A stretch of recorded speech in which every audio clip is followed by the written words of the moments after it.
ఏం గిరీష్ మొత్తం కాంగ్రెస్ వాళ్ళ ఫోటోలు పెట్టినావు అని అంటే, మా బేటా బేటీ ఆర్ కాంగ్రెస్ పార్టీ. ఇగో ఇదే ఇవాళ టాపిక్.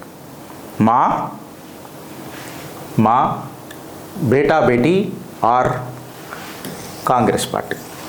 ఏంది గిరీష్ ఏం మాట్లాడుతున్నావు అని చెప్పి మాట్లాడితే, union minister and senior BJP leader Hardeep Singh puri ఏమని అన్నారు తెలుసా? ఈ నేషనల్ హెరాల్డ్ కేసు ఏదైతే ఉంది చూడు, అసలు దాని మీద అది ఓపెన్ అండ్ షట్ కేస్ అని చెప్పిండు. Classic example of corruption money and money laundering అని చెప్పిండు. ఆయన ఏమన్నాడంటే, కాంగ్రెస్ తన కార్యకర్తలను పాగల్ వనాస్తుంది అని చెప్పిండు. ఈడీ ఆల్రెడీ నోటీసులు ఇచ్చే అన్ని ప్రాపర్టీస్లు పొజిషన్కి తీసుకోనికి ప్రయత్నం చేసింది, తీసుకుంటుంది. 661 కోట్ల ప్రాపర్టీస్ వర్త్ తీసుకుంటుంది. ఈడీ ఇంకా క్లియర్ కట్గా ఏం చెప్పిందంటే, ఈ నాటకంలో ఏమైందిరా బాయ్ అని చెప్పి మాట్లాడితే సుమారు 988 కోట్ల స్కామ్ జరిగింది అని చెప్పారు. నోటబులీ ఈ నేషనల్ హెరాల్డ్ ఏదైతున్నదో యంగ్ ఇండియా ప్రైవేట్ లిమిటెడ్ అనే ఒక సంస్థ దీన్ని ఓనప్ చేస్తుంది. ఈ నేషనల్ హెరాల్డ్లో సోనియా గాంధీ ఇంకా రాహుల్ గాంధీ 38% స్టేక్ హోల్డర్లు. బోత్ వీళ్ళిద్దరు కలిపి మెజారిటీ షేర్ హోల్డర్లు ఈ కంపెనీలో. సో ఇప్పుడు అవకతవకలు జరిగితే 2000 కోట్లకు సంబంధించిన ఈ అసోసియేట్స్ జర్నల్స్ లిమిటెడ్ అనే ఈ కంపెనీని యంగ్ ఇండియా లిమిటెడ్ అనే కంపెనీ కేవలం దాన్ని 50 లక్షలకు, అంటే 2000 కోట్లకు సుమారు దీని వాల్యుయేషన్ ఉంటే 50 లక్షలకే కొన్నారు అని అంటే ఇది లీగలా, ఇది ఇల్లీగలా? ఇది open and shut case brother అని చెప్పి నేనంటలే, senior BJP leader Hardeep Singh Puri చెప్పిండ్రు. దీనికి మీరు ఈడీ ఆఫీస్ ముంగటికి పోయి గాయ గత్తర చేసి మీకు ఏదైనా ఉంటే కోట్లలో చెప్పురు కదా. ఇప్పుడు మీరు ఈవీఎంలు లొల్ అని చెప్పారు, ఎలక్ట్రాల్ బాండ్స్ లొల్ అని చెప్పారు.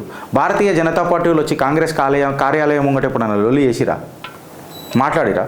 మీరు కోర్టులో ఏమైతే ఉన్నాయో కోర్టుకు పోయి ఆన్సర్లు ఇచ్చారు, వచ్చారు. కోర్టులలో ఆన్సర్ ఇచ్చారు, కోర్టు ఏదైతే తీర్పు ఇచ్చిందో అది చేసారు. మీరు ఎందుకు లొల్లి చేస్తున్నారు అని అంటున్నా. నేను ఇంకొక మాట ఏమడుగుతున్నా అంటే, గౌరవనీయులు పెద్దలు రాష్ట్రానికి 2వ ముఖ్యమంత్రి అనుముల రేవంత్ రెడ్డి గారిని అడుగుతున్నా. నిన్న ప్రధానమంత్రి మోదీ గారి పైన ఎంత దుర్భాషలాడిరా మీ కాంగ్రెస్ వాళ్ళు.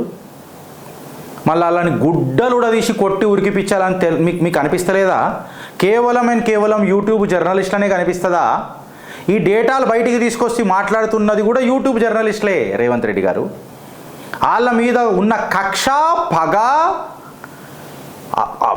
ఏమంటారు, అపారమైన ప్రేమ మీ కాంగ్రెస్ పార్టీ వర్కర్లు ఇష్టం వచ్చినట్టు మాట్లాడుతూ ఉంటే, నాయకులు వర్కర్లు కూడా కాదు పాపం, కాంగ్రెస్ పార్టీ నాయకులు బచ్చలన్ మాటలు సినిమా డైలాగులు కొట్టుకుంటా.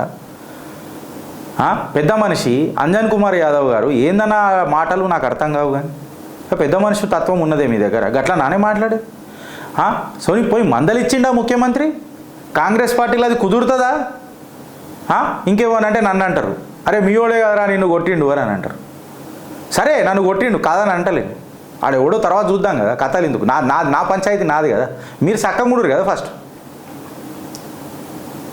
మారంపం నన్ను కోసింది, బరాలు కోసింది, నో ప్రాబ్లం. ఫస్ట్ నీరంపం ఎట్లుందో చూసుకో కదా. మీరేం సుఖంగా ఉన్నారా? బచ్చలని మాటలు ఏంది అవి రోడ్ల మీద? నేను అట్లా దిగజారి మాట్లాడలే కదా. నా మీద ఎవడో దిగజారి చేస్తే అది వేరే విషయం, కానీ నేనైతే దిగజారాలే కదా. మళ్ళీ మీ నైతికత ఏమైందని అడుగుతున్నా. నేను ముఖ్యమంత్రి వర్యులను అడుగుతున్నా. మళ్ళీ గుడ్డలు ఉడదీసి కొట్టాలనే తత్వం, తపస్సు మీకు ఉన్నప్పుడు వాళ్ళ మీద చర్యలు తీసుకోవాలని మీకు అనిపించలేదా అని అంటున్నా. మీకు నిజంగానే డేటా ఉంటే గౌరవనీయులు ముఖ్యమంత్రి వర్యులను, మీ నాయకులను కోర్టులకు పోయి అఫిడవిట్లు ఇచ్చి దానికి ప్రూఫ్ చేసి భారీ ఇజ్జత్గా బయటికి తీసుకొస్తే అయిపోతుంది కదా అని అంట. మళ్ళీ హర్దీప్ సింగ్ పూరి గారు ఇచ్చిన స్టేట్మెంట్కి మీ దగ్గర ఏమైనా సమాధానం ఉందా అని అడుగుతున్నా. ఆలోచిస్తారా లేక అనుభవిస్తారా అని చెప్పి తెలుగు రాష్ట్ర ప్రజలను అడుగుతున్నా. లాస్ట్కి ఏమని అడుగుతున్నానంటే, నిన్న చిత్రగుప్తులకే నీ మాట మాట్లాడేదాకా నాకు తెలిసి ఎవడు స్పందించలే బీజేపీలో కూడా. ఆ తర్వాత ఎవరెవరో పలుపలు అక్కడక్కడ 2-3 తప్ప ఎవరు మాట్లాడలే. కడుపు రగిలిపోతుండే మాకు. నా ప్రధానిని అంటారా, నా కేంద్ర హోంశాఖ మాత్యులని అంటారా, కార్యకర్తలకు అందరికీ రగిలిపోయింది. నేను ఆ మహిళామూర్తులను అందరినీ రిక్వెస్ట్ చేస్తున్నా. మళ్ళీ ఆనాడు నా మీదికి దాడి చేయడానికి వచ్చారు కదా, మళ్ళా ఈనాడు మీ అందరికీ జీవితాలు ఇచ్చి, మీ అందరికీ జీవితాలు ఇచ్చి మిమ్మల్ని ఉద్యోగస్తులు ఎందుకులే కానీ మీకు అందరికి ఒక రాజకీయ ఉద్యోగాలు ఇచ్చిన వల్ల మోదీని అన్నప్పుడు మీకు రోషం రాలేదా? దర్వాజాలు బద్దలు వలగొట్టి లోపల గురికొచ్చి ప్రొటెస్ట్ చేయాలా? నేను దాడి చేయమని కూడా అంటలేదు, ప్రొటెస్ట్ చేయాలన్న ఒక ఇంకిత ఆలోచన రాలేదా? ఒక దిష్టి బొమ్మ దగ్ధం చేద్దామని మీకు అనిపించలేదా? ఇప్పుడు ఎవరు బ్రదర్ పేడ్ ఆర్టిస్టులు ఎవరో అన్నారు, గిరీష్ గారు ఏదో ఎక్స్పెక్ట్ చేసిండు ఏదో అన్నాడనని. ఇక్కడ రగులుతున్న జ్వాల ఇలా కావాలనే మేము మాట్లాడలే. కార్యకర్త సూక్ష్మంగా ఉంటాడు, క్షణం పార్టీని కాపాడుకునే తత్వంలో ఉంటాడు. వాడు అడిగే ప్రశ్నల దగ్గర మీ దగ్గర సమాధానం లేక మీరు మాట్లాడి ఇవాళ మీ ఇజ్జత్ మీరు పోగొట్టుకోలే, మళ్ళీ మీ పౌరుషం ఎటుకుపోయింది. అంటే గిరీష్ గారు ఆయనకంటే పెద్దోడు అయిపోయిందా? ఆయన కటౌట్ ముంగడ పెట్టుకొని ఇంత ధైర్యంగా మాట్లాడే నాకు ఇంత ఉంటే మళ్ళీ ఆయన మీద అన్నందుకు మీకు ఎంత ఉండాలా? మేము మాట్లాడింది తప్ప? ఇప్పటిదాకా మా మీదే ఆధారాలు ఎవరు చూపట్టలేకపోయారు.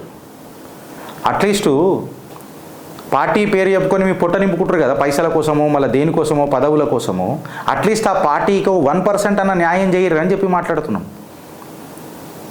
1% న్యాయం చేయరు అని చెప్పి చెప్తున్నాం. ఆ మహిళా మూర్తులనే అడుగుతున్నాను నేను.